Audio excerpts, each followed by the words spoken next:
Muito bom. Glória a Deus. Cadê a galera do Ministério Multi aí? Glória a Deus.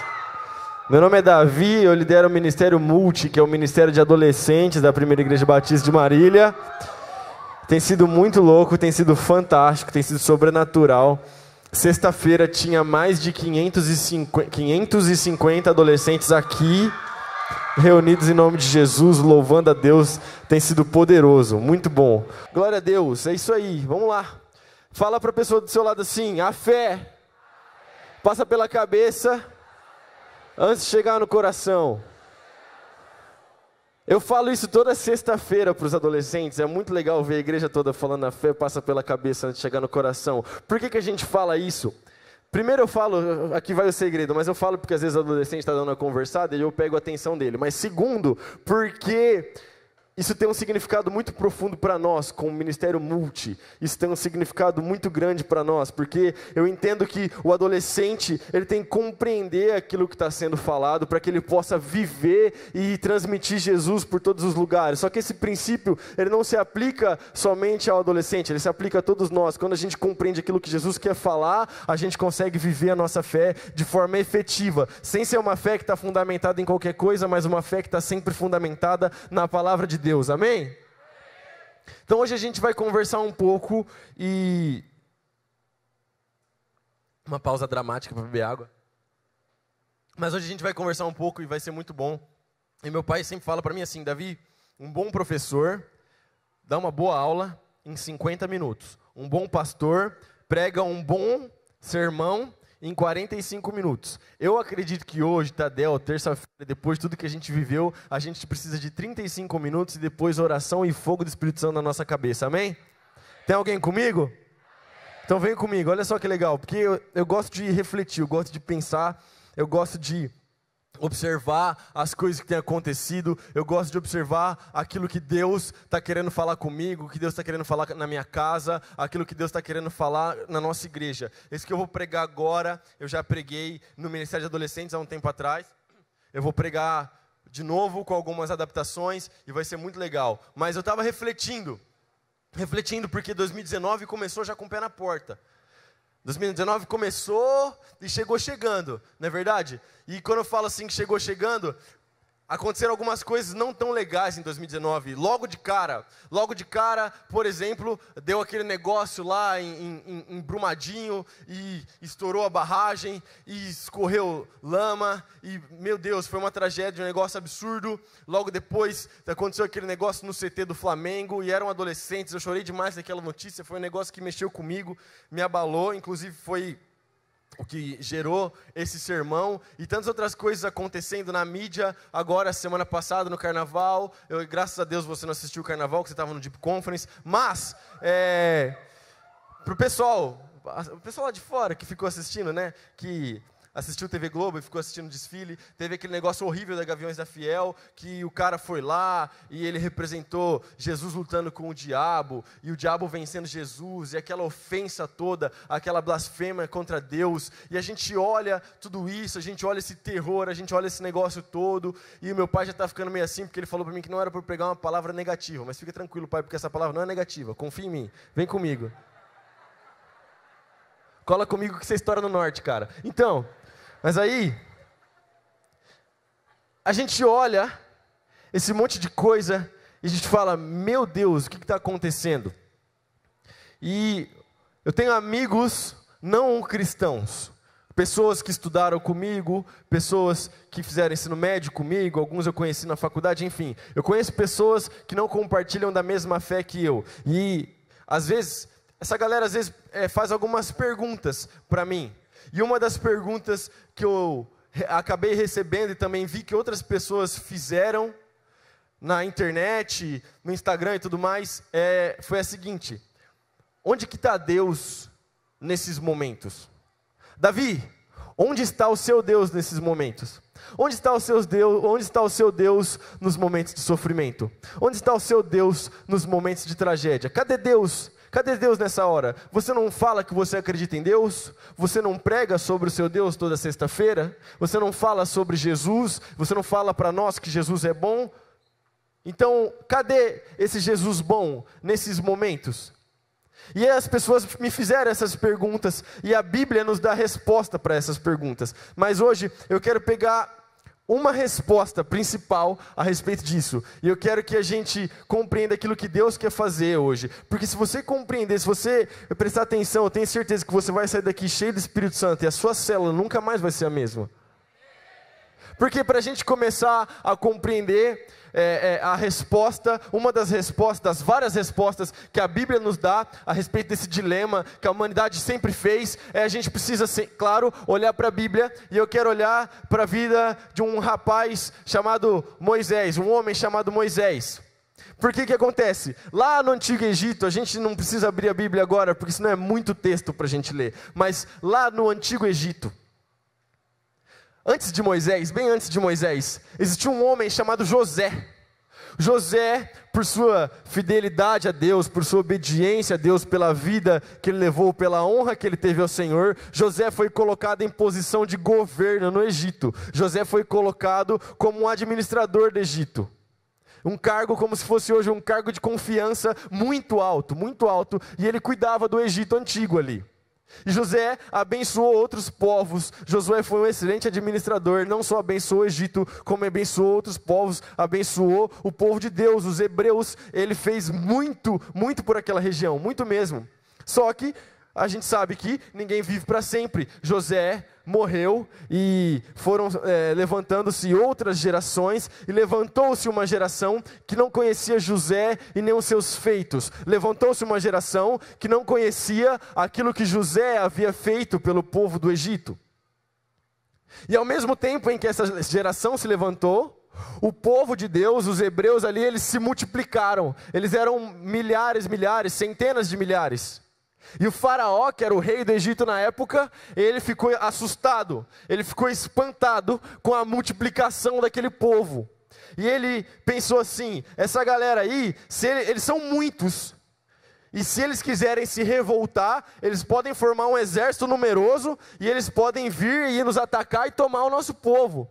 Então o faraó começou a tomar algumas medidas drásticas para parar com o crescimento do povo de Deus. E uma das medidas que ele tomou, que foi o seguinte: ele chegou nas parteiras da época, porque naquela época o pessoal nascia de parteira, né? Deve ter alguns irmãos aqui que nasceram de parteira, glória a Deus pela sua vida. E aí,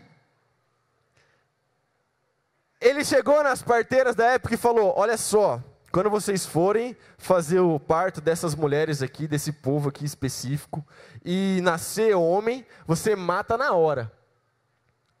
Foi isso que o faraó falou, essa coisa horrível. Ele falou, quando nascer homem, mata na hora. Só que as parteiras não conseguiram, porque elas não conseguiram obedecer. Elas se compadeceram daquelas mulheres, daqueles meninos que estavam nascendo.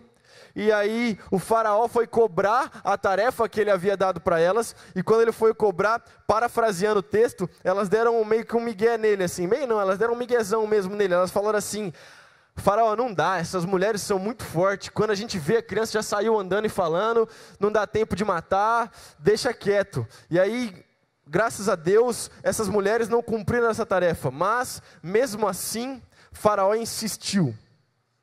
Ele insistiu que ele queria matar os primogênitos, ele insistiu que ele queria matar os homens que nascessem. E aí, ele mandou um decreto: nasceu homem, vai morrer, vai ser jogado no rio Nilo. Nasceu o homem, vai ser assassinado. Olha que terror, presta atenção, você vai entender onde eu estou querendo chegar. E ele mandou esse decreto, e esse decreto estava sendo cumprido. No meio do povo de Deus, uma mulher ficou grávida, deu à luz a um filho, escondeu ele por 3 meses. Só que depois de 3 meses ela não conseguiu mais esconder esse menino. Afinal de contas é difícil esconder um menino, muito mais por 3 meses. O menino chora, precisa trocar e tudo mais. Imagina ela tentando esconder essa criança de tudo quanto é jeito. Só que deu 3 meses, não dava mais para ela esconder. Então ela fez um cesto, ela pegou esse cesto, colocou no rio Nilo, colocou a criança dentro do cesto, soltou o cesto na correnteza e mandou que a irmã mais velha da criança seguisse o cesto. E o cesto foi correndo, guiado, é claro, por Deus, e ele foi parar justo no local onde a princesa estava tomando banho, a filha do faraó. E aí a princesa pegou aquele menino ali e logo em seguida a irmã que estava seguindo o curso do rio chegou correndo e falou assim: oi princesa, tudo bem? Olha só que legal que você achou uma criança aí. Se você quiser amamentar essa criança, se você quiser ajuda aí para cuidar dessa criança, eu conheço uma mulher muito gente boa, posso te dar uma dica aí, viu? Fica aqui a minha sugestão. A princesa topou a sugestão dessa menina e obviamente que a menina indicou a mãe. Então, a princesa deu o nome para essa criança de Moisés, que significa retirado das águas. Moisés cresceu no conhecimento, na ciência, na sabedoria dos egípcios, e eles eram muito inteligentes, eles eram pesquisadores, eles entendiam de arquitetura e tudo mais, e aí Moisés cresceu nessa inteligência, nessa sabedoria, mas no tempo certo, depois de 40 anos, ele saiu do Egito, saiu meio fugido do Egito, ele foi parar no deserto, Deus tratou com ele no deserto algumas coisas, depois Deus o chamou na sarça ardente.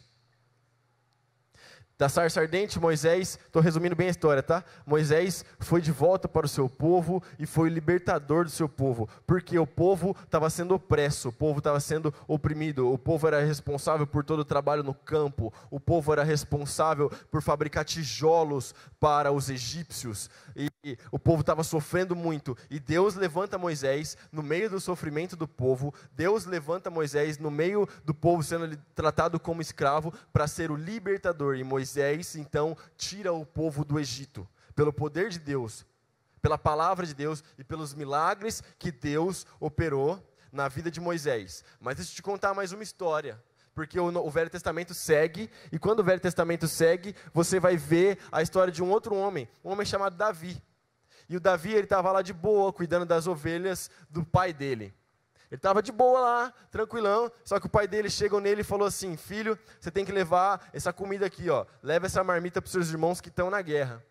E ele pega aquela marmita e ele está levando para os irmãos que estão na batalha. Quando ele chega na batalha, ele se depara com a linha de frente e ele vê um gigante. Ele vê um homem usando uma armadura de bronze tal, completa, ele vê um escudeiro na frente desse homem, e esse homem está lançando ofensas contra o exército do povo de Deus, esse homem está ofendendo ao Deus Altíssimo.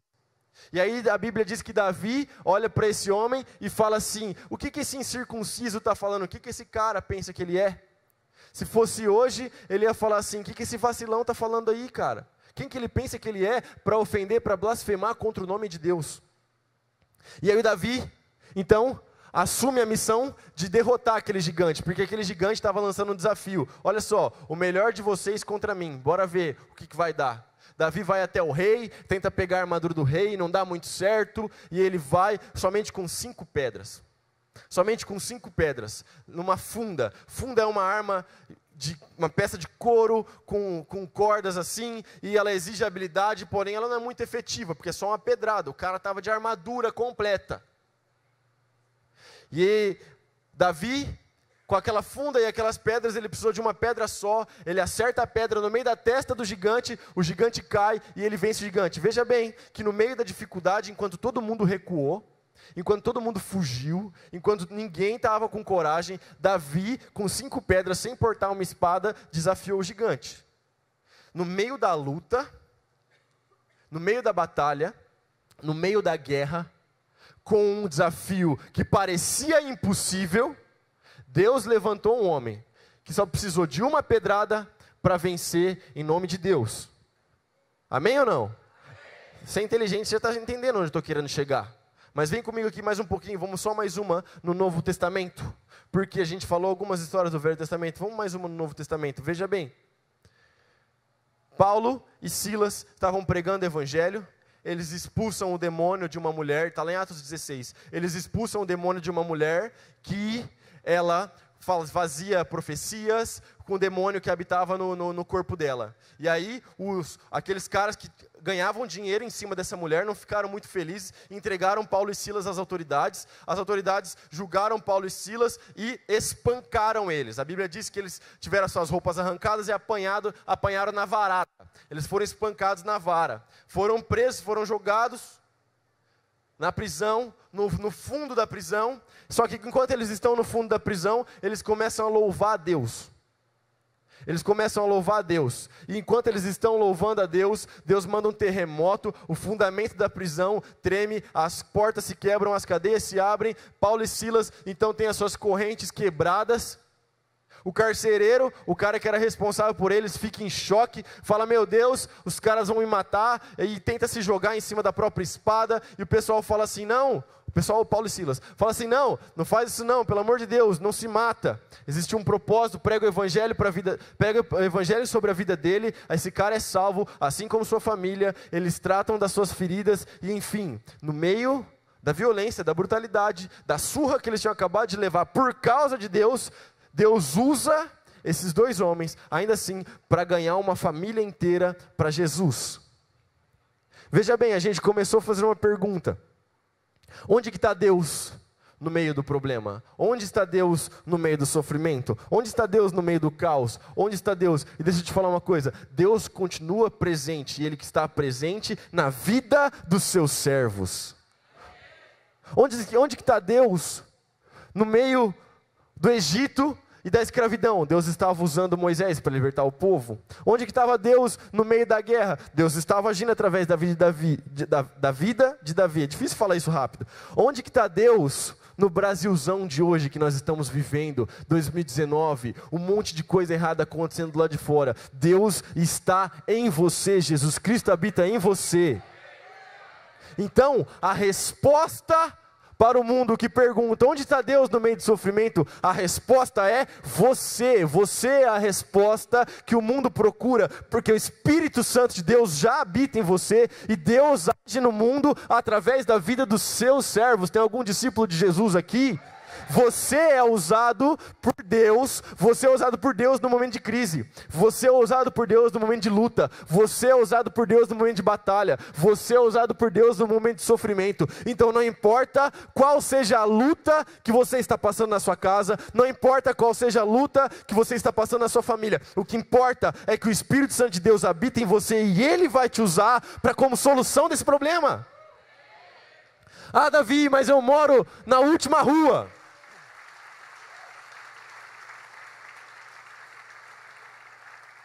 Davi, eu moro na última rua, da última casa, eu moro na quebrada, você não sabe como que é lá tem tráfico, lá tem violência. Não importa, porque se você chegou lá, Jesus já chegou junto com você. Ah, Davi, o evangelismo do multi precisa chegar na escola do meu filho, os meninos lá estão tudo se cortando, pelo amor de Deus, os meninos saem da escola e vão fumar maconha. Deixa eu falar uma coisa: se tiver um adolescente do multi lá, Jesus já chegou nessa escola. Mas olha, pastor David, a minha célula, pelo amor de Deus, o cara chegou aqui, está endemoniado, o que eu faço? Olha, você já está aí, o Espírito Santo de Deus já habita em você, o mesmo Espírito que habita sobre os pastores, o mesmo Espírito que habitou sobre Paulo, o mesmo Espírito Santo que habitou sobre Jesus, é o mesmo Espírito que está sobre você. Você é a resposta. Eu não preciso esperar o pastor chegar, não preciso esperar alguém chegar, você é a resposta. A gente tem a mania de procurar fora de nós aquilo que Deus já colocou em nós. A gente tem a mania de procurar no livro X, do autor tal, não sei quem, de procurar no vídeo do YouTube, no pastor do Instagram que prega sentado no banquinho. Deixa eu te falar um negócio, você tem que procurar no Espírito Santo de Deus que habita dentro de você. Ele vai te dar a resposta, é Ele que vai te dar a solução, Ele é a resposta para o teu problema, e Ele já habita em você. A gente não precisa ficar buscando outras alternativas, outros lugares, a não ser na palavra de Deus, no teu relacionamento com Deus. Ah, Davi, mas eu não tenho certeza se o Espírito Santo de Deus habita em mim. Não tem problema, porque hoje você vai sair daqui cheio do Espírito Santo. A sua célula é local de bênção, a sua célula é resposta para o seu bairro.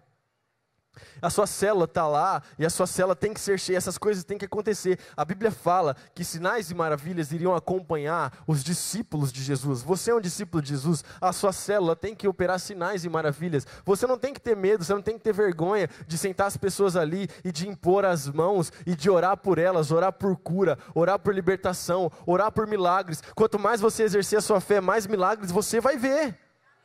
Exerça sua fé amanhã na sua célula. Tem uma célula poderosa, porque a sua célula é a resposta. A sua célula é a resposta. Gente, o mundo está um caos. O mundo está, assim, em calamidade. E o mundo muda muito rápido. De 5 em 5 anos, de 3 em 3 anos, o mundo muda extremamente rápido. E eu falo isso às vezes para os adolescentes, só que eles não percebem tanto que o mundo muda tão rápido. Porque eles já estão acostumados com essas mudanças. Agora a gente percebe, eu estou com 26 anos. Olha só, eu não sou tão velho assim, mas tenho 26 anos. Eu usei orelhão, cara. Entendeu? Eu usei cartão, sabe aquele cartãozinho? Minha mãe me dava um cartão, eu tinha que pegar um cartão, vocês sabem, colocar o cartão lá no telefone e discar para minha mãe. E a hora que acabava o cartão, eu tinha que ligar a cobrar. E ela não ficava feliz que eu ligava a cobrar, mas eu ligava a cobrar. Agora eu uso um celular, você usa um smartphone aí, que tem um monte de aplicativo, um monte de coisa, que tem capacidade de processamento maior do que o computador que levou o homem para a lua. O mundo mudou, rapidão. E assim como o mundo mudou, os problemas que a gente enfrenta também mudam. A moralidade hoje é completamente diferente. O que era imoral há 20, 30 anos atrás, hoje as pessoas consideram normal. Aquilo que escandalizava há 20, 30 anos atrás, hoje não escandaliza mais. Aquilo que antes era um absurdo há 20 anos atrás, e 20 anos parece muita coisa, mas 20 anos na história de um país não é nada, é ontem. 20 anos atrás, algo que escandalizava, hoje não escandaliza mais.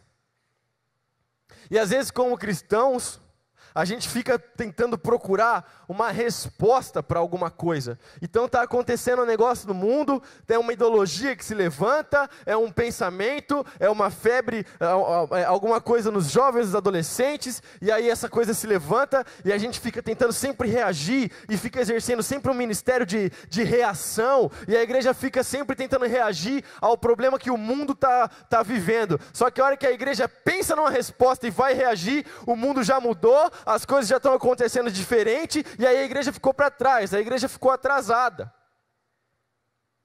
E sabe uma coisa? Os problemas, as ideologias, as coisas, elas sempre vão se levantar no mundo, porque o mundo está nas trevas, as pessoas, elas não têm a luz de Jesus.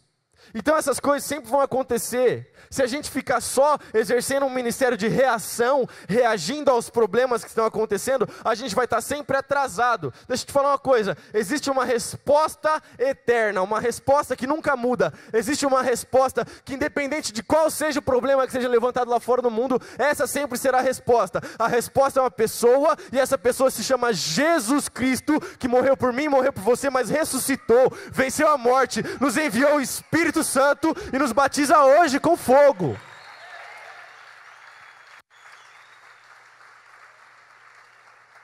Então não importa o que se levante, não importa, porque a resposta eterna é Jesus, a resposta eterna é a palavra de Deus, e você possui essa resposta eterna, você possui. Essa resposta que o mundo busca, essa resposta para as aflições que as pessoas estão procurando, ela está na sua célula, ela está na sua casa, é lá que ela está. As pessoas simplesmente não sabem, mas você precisa anunciar. Se você se posicionar, se você brilhar a luz de Jesus, eu tenho certeza absoluta que Deus vai te dar a oportunidade de, na hora certa, no momento certo, evangelizar as pessoas do seu trabalho, evangelizar as pessoas do seu bairro, e assim você vai ser a resposta para a vida delas. Quando estava fazendo administração na Unimar, uma vez surgiu um debate, e aí, nesse debate, eu me posicionei, obviamente, como cristão, do lado da palavra de Deus. Era uma ideologia, enfim, uma parada lá. E eu me posicionei a respeito da Bíblia, a respeito daquilo que Jesus nos ensina. Só que o meu posicionamento não foi muito bem recebido. O pessoal não gostou muito. Afinal de contas, por muitas vezes o evangelho não é politicamente correto. E você não foi chamado para ser politicamente correto, para ficar de conversinha. Você foi chamado para ser compromissado com a palavra de Deus.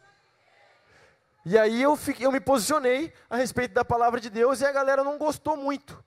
Tinha uns amigos mais próximos, eles ficaram meio pistola comigo, mas eu falei, tudo bem, eu prefiro que vocês fiquem bravos comigo do que eu decepcionar Jesus. E aí, um tempo depois,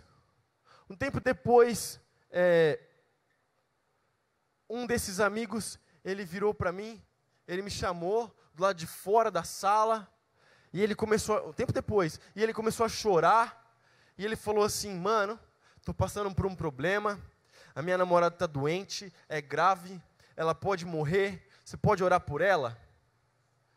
Eu falei: claro que eu oro, mano. E a gente foi lá, e eu orei pela namorada dele, ela não foi curada instantaneamente, mas depois ela teve a saúde dela recuperada, glória a Deus por isso. E depois ele falou assim para mim: cara, eu não sabia quem procurar, mas eu procurei você, porque eu sei que você conhece a Deus, eu sei que você conhece Jesus Cristo. Então, eu ia me sentir a pior pessoa do mundo. Ele falou isso para mim: eu ia me sentir a pior pessoa do mundo se eu não te procurasse para orar pela minha namorada. Não estou falando isso para me achar, não, mano. Eu estou falando isso simplesmente porque você pode ser a resposta.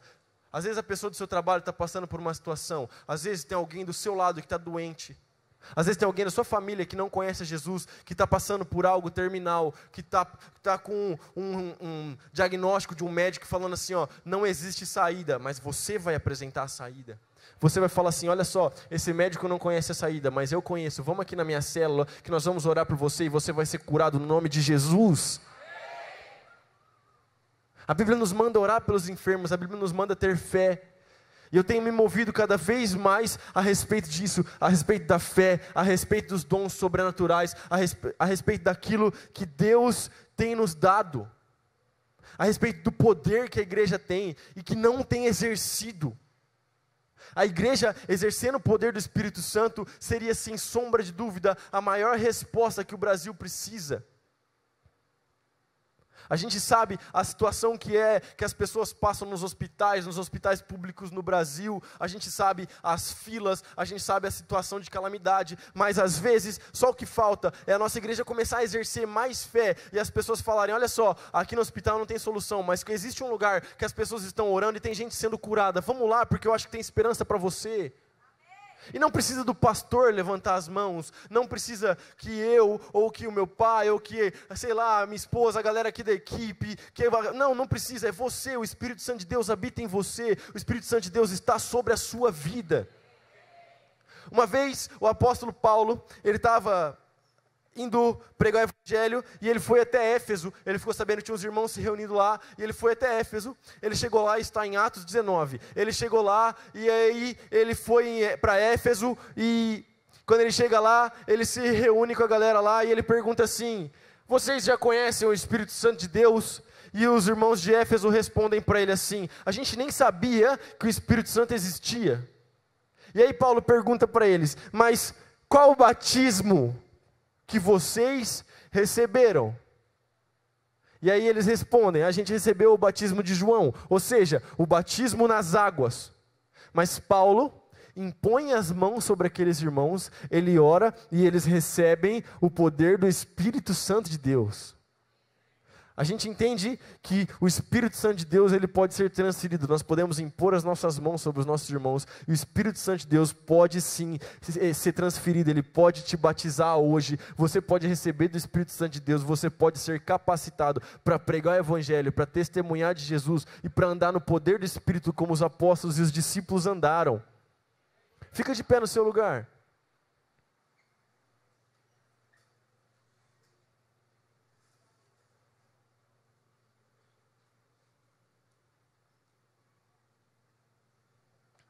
Eu quero que a gente tenha um momento de oração agora. A sua célula é a resposta, você é a resposta, a sua família é a resposta, a sua casa é a resposta. O mundo está desesperado, o mundo está clamando por alguma coisa que vai saciar os desejos, o mundo está clamando por alguma coisa que vai fazer com que essas pessoas se sintam completas. Sabe por que a galera arrebenta no carnaval? Porque eles estão buscando se sentir completos, eles estão buscando se sentir poderosos, estão buscando sentir algo diferente, estão buscando sentido na vida, estão buscando prazeres. Então o carnaval que a gente passou serve como alvará, serve como permissão concedida para o brasileiro fazer aquilo que ele quiser sem peso na consciência. Só que depois o carnaval acaba, E chega quinta-feira, as pessoas ficam com as consequências dos atos que elas fizeram, ficam com tristeza profunda no coração, ficam com a sujeira, com aquilo que elas se contaminaram no mundo. E toda a tristeza volta. Carnaval, tempo de alegria, e o povo está lá, pensando que está feliz, porque está cheio de cachaça na cabeça, mas depois passa. E quando passa, a tristeza volta, volta mais forte, o vazio volta, a depressão volta, o pecado volta, a insônia volta, a falta de paz volta. E aí cabe a você, meu irmão, a mim, a você, a nós, como discípulos de Jesus, como servos do nosso Senhor, ministrar sobre a vida dessas pessoas, que existe sim solução, e que não é uma solução temporal, é vida eterna. Não existe outro sentido para nós fazermos célula, para nós fazermos discipulado, senão para pregar o Evangelho de forma poderosa, com ousadia, senão para exercer os dons do Espírito e mostrar para essa cidade que existe um Deus que opera milagres até hoje, que existe um Deus que cura, que existe um Deus que transforma, que existe um Deus que salva. Que você possa brilhar a luz de Jesus amanhã na sua célula, que você possa brilhar a luz de Jesus por todos os dias da sua vida. Você é a resposta, o Espírito Santo de Deus já habita em você. Mas sabe o que é legal? Que eu aprendi aqui nessa igreja, nesse púlpito, que o Espírito Santo ele nos enche, mas que ele não nos enche só uma vez. Batismo é um só, mas enchimento nós podemos receber mais de um. Enchimento do Espírito nós podemos receber mais de um. Dons do Espírito nós podemos receber mais de um. Sabedoria para pregar o Evangelho nunca tem limite. Deus sempre está derramando mais. Então nesse momento eu quero te convidar, se você quer viver esse Evangelho poderoso, conhecendo a Jesus e pregando, testemunhando de Cristo e agindo no sobrenatural, eu quero te convidar, sai do seu lugar para que a gente possa orar por você. Vem até a frente.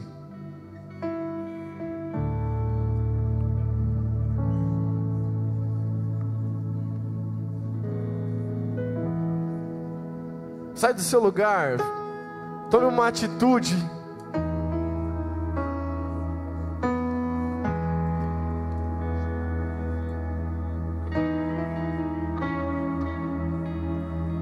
Comece a levantar a sua voz agora. Comece a orar. Comece a falar com Jesus. Comece a falar: Deus, eu quero ser a resposta para minha casa. Eu quero que a minha célula seja a resposta para o meu bairro, para a minha rua. Eu quero que a minha vida seja a resposta para a minha família. Deus, eu quero que o Senhor me encha com o Teu Santo Espírito. Eu quero que o Senhor me encha com os Teus dons. Eu quero que o Senhor me unja hoje, Deus. Eu quero ser usado.